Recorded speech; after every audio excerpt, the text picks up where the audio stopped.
নারী 70 বছরের, কিন্তু চোখে এক অদ্ভুত জ্যোতি। ধন সম্পদের মালিক, কিন্তু একাকিত্বে জর্জরিত।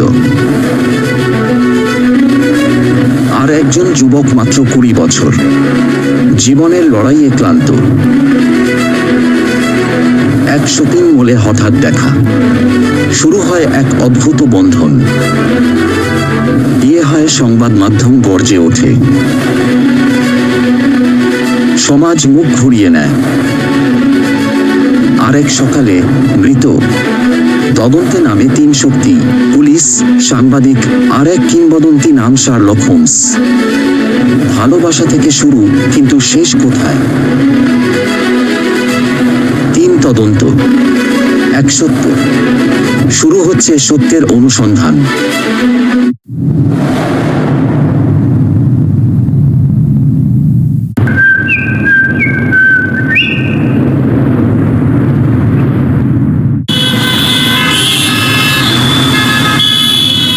ঢাকার এক অভিজাত এলাকার ঠিক মধ্যখানে একটি 3 তলা দালানের উপরিভাগে একটি জানালা প্রতিদিন ঠিক সকাল 7টায় খুলে যায়। সাদা পর্দার ফাঁক দিয়ে বেরিয়ে আসে ধোঁয়ার কুণ্ডলী। মহিলা পান করছেন তার সকালের কফি। তিনি জয়ন্ত খাতুন। বয়স 70, কিন্তু আচরণে, চালচলনে, এমনকি সাজ পোশাকে যেন এক রূপসী ষোড়শী। তার বাড়ির প্রতিটি কক্ষ যেন কোনো রাজকীয় নাটকের মঞ্চ। মার্বেলের মেঝে, ক্রিস্টালের ঝাড়বাতি, ইউরোপীয় আসবাব, দেয়ালে আধুনিক শিল্পকর্ম, এই সব কিছুকে মোড়ানো জীবন জয়ন্ত খাতুনের। তিনি একা, কিন্তু একাকী নন, কারণ তিনি নিজেই তার জীবনের নায়িকা।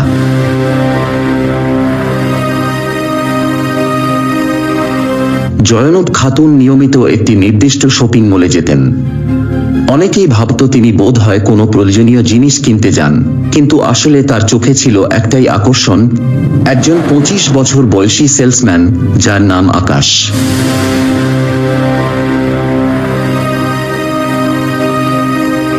আকাশ একেবারে সাধারণ এক যুবক।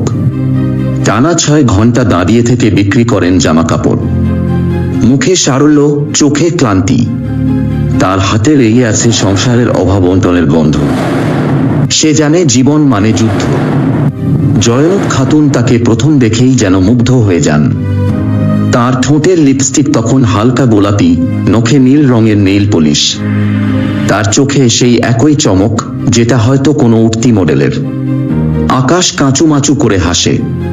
প্রথমে ভয় পায়, সন্দেহ করে, কিন্তু জয়ন্ত খাতুন তাকে সময় দেন। তিনি জানেন দুর্বলতাকে কিভাবে মোড়কে মুড়িয়ে উপহার বানাতে হয়। আকাশ নিজের জীবনের যন্ত্রণা সহজেই ভাগ করে নেয়। বাবা প্যারালাইসিসে আক্রান্ত, ছোট ভাই বোন পড়াশোনায় পিছিয়ে, সংসারে অভাব। জয়ন্ত সেই সব কথা শোনেন, হৃদয়ে টান অনুভব করেন। তার জীবনে নতুন উন্মাদনা জেগে ওঠে। তিনি তরুণ ছেলেটিকে ঘিরে সাজাতে থাকেন তার একাকিত্ব ভরা ভবিষ্যৎ। তার বুকে এক বিষণ্ণ কামনা, শরীরে এক জেগে ওঠা আকাঙ্ক্ষা। জীবন যৌবন যেন নতুনভাবে ছুঁতে চায়। আকাশের পরিবারে অভাব, প্যারালাইজড বাবা, পড়ুয়া ভাই বোন, সবকিছু শুনে জয়ন্ত খাতুন ধীরে ধীরে তাকে আর্থিক সহায়তা দিতে থাকেন। ঘর ভাড়া মিটিয়ে দেন, বাবার জন্য একটা ওয়ার্ড বয় ঠিক করে দেন। এমনকি ভাইয়ের স্কুল ফি, বোনের কোচিং এর খরচও চালান।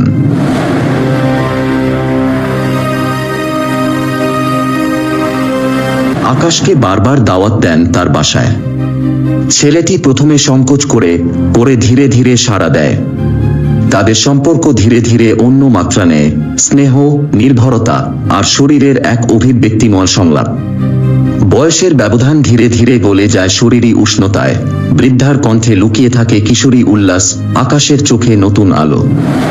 একদিন হঠাৎ করে তারা বিয়ে করে ফেলে, চুপি চুপি, একান্তে। এই সিদ্ধান্তেই জন্ম নেয় ঝড়। পত্রিকাগুলোর ফ্রন্ট পেজে আকাশ, ক্যামেরার ঝলকানিতে বিভ্রান্ত। জয়ন্ত খাতুন অটল, শান্ত, আত্মবিশ্বাসী। তিনি বলেন, আমি জীবনে যা চেয়েছি তা নিয়ে নিয়েছি।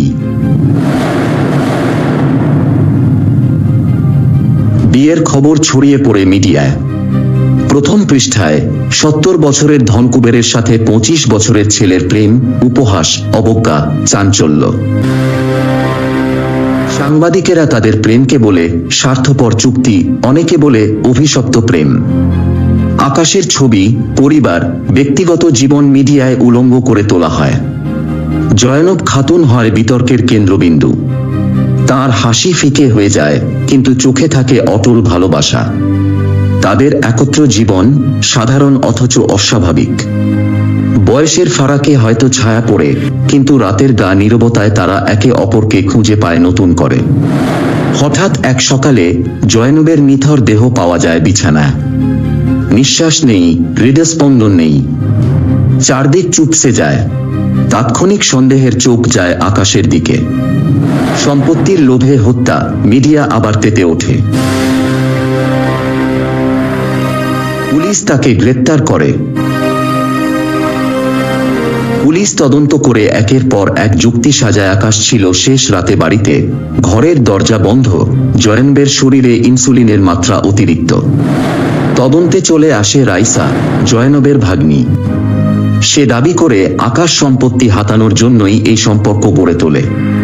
পুলিশ কনফারেন্সে আকাশকে খুনি বলেই ধরে নেয়। তাদের থিওরি, সম্পত্তির লোভ, সম্পর্কের ছলনা, পরিকল্পিত খুন।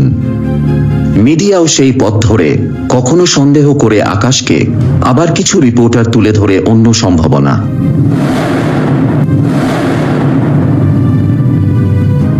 এই ত্রিমুখী সন্দেহ আর রহস্যের মাঝেই ঢাকায় পা রাখেন এক ভিন্ন মানুষ, বিশ্ববিখ্যাত গোয়েন্দা শার্লক হোমস।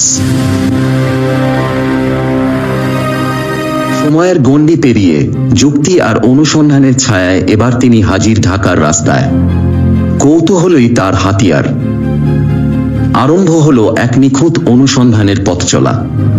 হোমস জানতেন, রহস্য লুকায় না বড় জায়গায়, সে লুকিয়ে থাকে ছোট ছোট অসামঞ্জস্যের মধ্যে।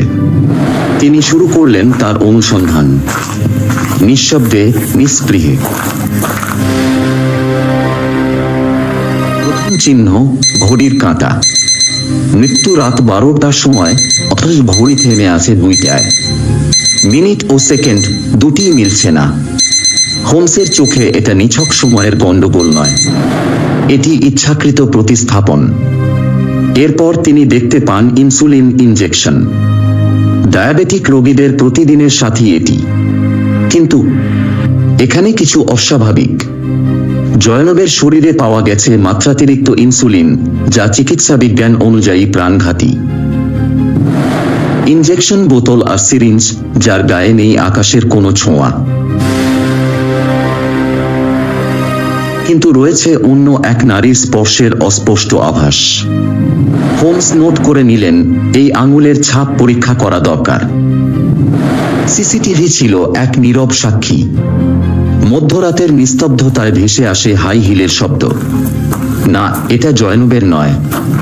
এই ধরনের হাঁটার ছন্দ মিলে যায় কেবল একজনের সাথেই, রাইসার, জয়নবের ঘনিষ্ঠজন। হোমসের মনে সন্দেহ দানা বাঁধতে শুরু করে। আর ছিল উইলের দলিল। 1 সপ্তাহ আগে জয়নব পরিবর্তন করেছিলেন তার ইচ্ছাপত্র। আগে যেখানে ছিল রাইসার নাম, এখন তা কেটে জুড়ে দেওয়া হয়েছে আকাশ আর এক স্থানীয় এতিমখানার নাম। হোমসের কাছে ছবিটা ধীরে ধীরে স্পষ্ট হতে থাকে। এটা কেবল প্রেম নয়, এর পেছনে লুকানো আছে প্রতিশোধের এক ঠান্ডা হিসাব। প্রশ্ন উঠল, আকাশ কি তবে ছিল একটি মাত্র খেলনা? তাকে ভালোবেসেছিলেন জয়নব, কিন্তু তার মৃত্যুর ছায়ায় কেউ একজন ছড়িয়ে দিয়েছিল হিংসা, লোভ আর আত্মার জ্বালা।